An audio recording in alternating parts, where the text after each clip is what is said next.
আসসালামু আলাইকুম, কেমন আছেন আপনারা সবাই? আমি আলহামদুলিল্লাহ ভালো আছি। আমাদের গ্রামের দ্বিতীয় ব্লগে আপনাদের সবাইকে ওয়েলকাম জানাচ্ছি।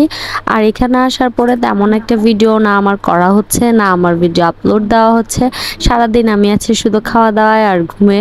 আমার বাইরেও কোথাও যাওয়া হচ্ছে না। তো সকালে নাস্তা করার পরে বসে একটু গল্প করতেছিলাম। আর আমার ছেলে বাইরে থেকে দৌড়াদৌড়ি করে সে ঘেমে পড়ে একেবারে পুরো শরীর ভরাইছে। আর এসে বলতেছে আমি ঘেমে গেছি, আমি পাউডার দিব। পাউডারের মানে পটটা নিয়েই পাউডার দেওয়া শুরু করে দিছে। তো আমি বলতেছি এদিকে আসো, তুমি ময়লা শরীরে পাউডার কেন দিচ্ছ? তো একটু ভিডিও ক্লিপ নিয়েছিলাম। তো এরপরে আমার আন্টি আবার আম ভর্তা করে দেয়।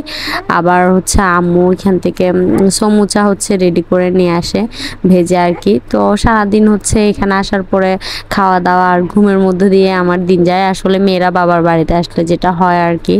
তো এরপর এদিকে আবার গরম গরম সমুচাগুলা খাওয়ার পরে নাস্তা খাওয়া শেষ করার পরে আব্বু বলতেছিল চলো সবাই গোসল করতে। আব্বু টুকিটাকি সবাইকে সাঁতার শেখানোর চেষ্টা করতেছে। আমি, আমার ভাই, আমার কাজিনরা আর আমার বোন তো পারেই, ও এসে শিখে গেছে। তো ওদের জন্য কিছু বোতল রেডি করছিল যেন নিজে নিজে সাঁতারটা কাটতে পারে। তো আমরা যাব ওই টাইমে এই হাঁসগুলো কোত্থেকে দৌড়ে আসছে, এসে আব্বু আম্মুকে খুঁজতেছিল। ওদের এসে প্রথমে বাহিরে দেখবা, আব্বু আম্মু কাউকে না দেখলে ঘরে ঢুকে অনেক সুন্দর করে দুজনকেই খুঁজে।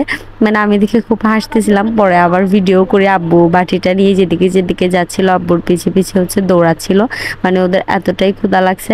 খাওয়া শেষ করার পরে একটুখানি পেট ভরছে আর চলে যাচ্ছে। ওই যে হাঁসটা প্রথমে চলে গেছে, আব্বু বলছিল ওর নাকি অনেক লজ্জা, ও মানুষ দেখলে একটু কম খায়।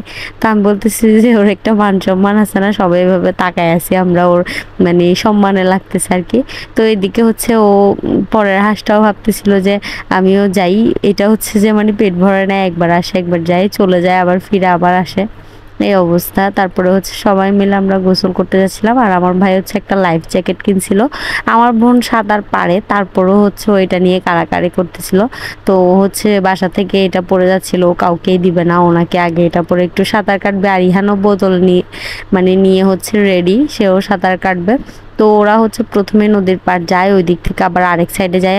আব্বু দেখতেছিল আসলে কোন সাইডে পানি কম, যেহেতু আমরা মানুষ বেশি, আব্বু কাকে ফেলে কাকে চেক দিবে। কারণ হুট করে যদি কারো পা পিছলে যায় তখনই তো বিপত্তিটা ঘটবে। তো আব্বু সব দিকে গিয়ে দেখছে আগে যে কোন দিকে পানি কম, কোন দিকে নামলে সবাইকে এতটাও চোখে চোখে রাখতে হবে না। তো আব্বু ইহানকে নিয়ে বেশি ব্যস্ত ছিল, টুকিটাকে আমার কাজিনদেরকে নিয়েও একটু ব্যস্ত ছিল, ওরাও ছোট মানুষ। আব্বু অনেকক্ষণ এদিক সেদিক ঘোরার পর আমার বোন রাগ করে ফেলতেছে, বলতেছে দূর, আমি আর কথা শুনবো না, আমি এখন নেমে যাব। তো সবার আগেই নেমে যায়। আর ও যেহেতু সাঁতার পারে, তো ওর লাইফ জ্যাকেটটা লাগেও না। ও তারপরে লাইফ জ্যাকেটটা নিয়ে দুষ্টুমি করতেছিল, ওনাকে ওইটা দিয়ে হয়রান কম হয় সাঁতার কেটে।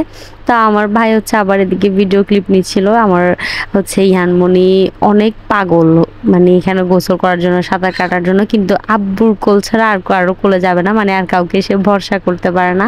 আমার বোন অনেক নেওয়ার চেষ্টা করে পানিতে নামার পরে, কিন্তু ওর কাছে গেলে কান্নাকাটি করে। তো এদিকে আমার আব্বুরও আমার কাজিনদেরকে এরকম বোতল রেডি করে দিছে, এগুলো দিয়ে যেন ভেসে থাকতে পারে। ওরা এক কর্নার করে সাঁতার শেখার চেষ্টা করতেছিল। তো ওই টাইমে আবার লাইফ জ্যাকেটটা আমি পরছিলাম, যে আমি একটু দেখি মাঝখানে যাই, আমার অনেক ইচ্ছে মাঝখানে যাওয়ার। আসলে সাঁতার পারি না, বাকিদেরকে সাঁতার কাটতে দেখলে আমারও মন চাই একটু আমিও সাঁতার কেটে কেটে মাঝখানে যাই। তো ইহান অনেক মজা করতেছিল ওর নানা ভাইয়ের সাথে। ও চেষ্টা করে সাঁতার কাটতে, আব্বুর জন্য একটা বোতল বানায় আনছে, বাট ও ওইটার মধ্যে করে না, ভয় পায় আর কি। আব্বু ধরলেও ভয় পায় সাঁতার কাটতে, এমনিতেই আব্বুর কোলে থেকে থেকে সাঁতার কাটবে। তো এদিকে আমিও লাইফ জ্যাকেটটা পরে ওদের সাথে একটু দুষ্টুমি করতেছিলাম। আমি বারবার একটু মাঝখানে যাচ্ছিলাম, আবার আসতেছিলাম এরকম, কিন্তু ওইদিকে স্রোতটা একটু বেশি ছিল, মাঝখানে গেলে এক পাশে টেনে নিয়ে যাচ্ছিল, ওই জন্য আবার ভয়ও পাচ্ছিলাম। তো এদিকে আমার ভাই বলতেছে আমার ফোনটা গরম হয়ে গেছে, একটু ঠান্ডা করি। তো দুইবার এটাকে ডুব দেয়াইছে, এই আর কি। আর এদিকে আমার কাজিনরা উড়াধুরা চেষ্টা করতেছে সাঁতার শেখার। আমরা এই 4-5 দিন যে কয়দিনে আছি, ওরা নাকি এই কয়দিনের মধ্যে সাঁতার শিখে যাবে। তো আমরা অনেক মজা করতেছিলাম। তো আমার কাজিন আর আমার একটা আন্টি হবে, আমি ওর আন্টি, ও আমার আন্টি, ও আমার বয়সে ছোট, তো আমাকে আন্টি ডাকে। এখন আমি আর ওকে নাম ধরে ডাকতে আমার আনইজি ফিল হয়, সেজন্য আমিও আন্টি ডাকি ওকে। যাই হোক, তো ওরা বলতেছিল মানে সাবান মাখবে, তো আমি ওদেরকে বলতেছিলাম দেখ এগুলা যদি মাটিগুলা যদি মাখোস তাহলে দেখবি তুই তো এমনি সুন্দর আরো সুন্দর হয়ে যাবি। এটা বলাতে তাড়াতাড়ি মাটি নিয়ে হচ্ছে মাখামাখি শুরু করে দেয়, আর আমরা সবাই তো হাসতে হাসতে শেষ। ও বলছে সত্যি আমি সুন্দর হয়ে যাবো। এরপরে কিন্তু গোসল করার পরে বলতেছিল আসলে আমি সুন্দর হয়ে গেছি মাটি দিয়ে মেখে। আমার বোন আমার 2 কাজিন একেবারে মাটি দিয়ে মেখে এক অবস্থা, ভূতের মতো অবস্থা। এইদিকে কিন্তু আমাদের সবারই প্রায় গোসল করা শেষ, কিন্তু এই 3 বান্দার হচ্ছে গোসলই শেষ হয় না। আর আম্মু এসে অনেক বকা দিচ্ছিল যে তাড়াতাড়ি উঠ, মানে ভাত খাওয়ার টাইম চলে যাচ্ছে। আর ইহান তো বারবার হচ্ছে কুলি করতেছিল। এরপরে হচ্ছে আমরা সবাই উঠে যাওয়ার পরে আমার কাজিন বলতেছিল আমি লাইফ জ্যাকেট দিয়ে একটুও হচ্ছে সাঁতার কাটি নাই, আমি এটা দিয়ে সাঁতার কাটবো। পরে আবার আব্বুর মনের আশাটাও আব্বু বলতেছিল কেন অপূর্ণ থাকবে, আয় তোরে লাইফ জ্যাকেট দিয়ে একটু সাঁতার কাটাই। তো হচ্ছে নামার পর আব্বু হচ্ছে এক পর্যায়ে ওকে ছেড়েই দেয়, শুধু একটু ওর সাথে সাথে থাকতেছিল যেহেতু স্রোত বেশি ছিল। তো হচ্ছে চেষ্টা করতেছিল সাঁতার কাটার জন্য, ও তো একবারে হুলস্থুল চেষ্টা করতেছে সাঁতার কাটার জন্য, হাত পা এত নাড়াচ্ছে। সবাই এসে দুপুরে খাওয়া দাওয়া করে হচ্ছে লম্বা একটা ঘুম দিছে, কারণ হচ্ছে সাঁতার কাটতেও অনেক পরিশ্রম হয় আসলে। এরপরে খাওয়া দাওয়ার পরে সবার ঘুম চলে আসছিল দুপুরবেলা। ওরা কিন্তু এমনিতেই সহজে দুপুরবেলা ঘুমাতে চায় না আর কি। তো এরপরে সবগুলোকে ধরে বেঁধে এনে হচ্ছে সবাই আমরা ভাত খেতে বসে যাই। তো ওই দিন হচ্ছে আম্মু একটু হাঁসের মাংস রান্না করে, মাছ রান্না করে, ভেন্ডি ভাজি, মরিচ ভর্তা, এরপরে ভেন্ডি বেগুন দিয়ে একটা ভর্তা করে, আর হচ্ছে মুগ ডাল রান্না করেছিল সকালে, ওইটা ছিল। তো এগুলো দিয়ে হচ্ছে আমাদের খুব ভালোই খাওয়া হয়। আবার হচ্ছে একটু খিচুড়িও করছিল, মানে 11টার দিকে হচ্ছে সবাই খাওয়ার জন্য, কিন্তু তেমন কারো খাওয়া হয় নাই।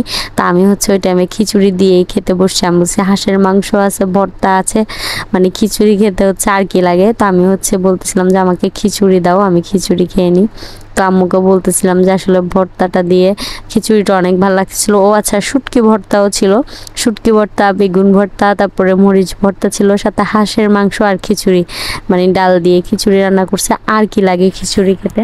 তো দুপুরে হচ্ছে খুব জমিয়ে হচ্ছে খাওয়া দাওয়া হয়েছে। আর এখানেও প্রচণ্ড গরম আসলে, যেদিকে যেদিকে গাছপালা আছে ওইদিকে একটু গরমটা কম লাগে। আর রোদের তাপটা এত বেশি, নদীতে গিয়ে ওইখানে যে বাদ দিছে বালুর বস্তা দিয়ে ওইগুলোর উপরে পা দেওয়া যায় না, এতটা গরম। তো সন্ধ্যার দিকে আব্বুকে ধরে হচ্ছে আমার কাজিনরা আবার বলতেছে মাছ ধরতে, আব্বু বলতেছে এই টাইমে মাছ পাওয়া যায় না। তারপরও ওদের মানে ক্যাচের ম্যাচেরও হচ্ছে আব্বু গেছে, কিন্তু কোনো মাছই পাই নাই। অনেক চেষ্টা করছে বেচারা, অনেকক্ষণ ভিজে টিজে হচ্ছে জাল টাল ফেলে এক অবস্থা। আব্বু ওদেরকে বলছে যে এই টাইমে মাছ পাবো না, শুধু শুধু গিয়ে লাভ নাই, কিন্তু ওরা বেশি কিচিরমিচির করতেছিল, সেজন্যই হচ্ছে আব্বু যায় মাছ ধরার জন্য। এই যে ওরা হচ্ছে অপেক্ষা করতেছে আব্বু মাছ নিয়ে আসবে। আমি কিন্তু ঘুমছিলাম, ঘুম থেকে উঠে আব্বুকে দেখতেছিলাম না, তো আবার খুঁজতে হচ্ছে চলে আসি নদীর পাড়ে। আসলে এই টাইমে মানে কোন টাইমে মাছ পাওয়া যাবে ওইটা তো গ্রামের ওরাই বুঝবে, তো আব্বু জানে, তো ওই জন্যই আসতে চাচ্ছিল না, কিন্তু ওদের প্যারাপেরিতে আসছে। আর ওরও ছোট মানুষ, আব্বু বলতেছে ওদের ইচ্ছাগুলো কেন অপূর্ণ থাকবে, এখানে যেহেতু বেড়াইতে আসছে ওদেরকে একটু দেখাই। পরে ওরা বলছিল ধুর এতক্ষণ ধরে নামছে কোনো মাছ টাছ পায় না। আসলে ওই টাইমে পাবে না যে সেটা আব্বু আগে থেকেই জানাইছে।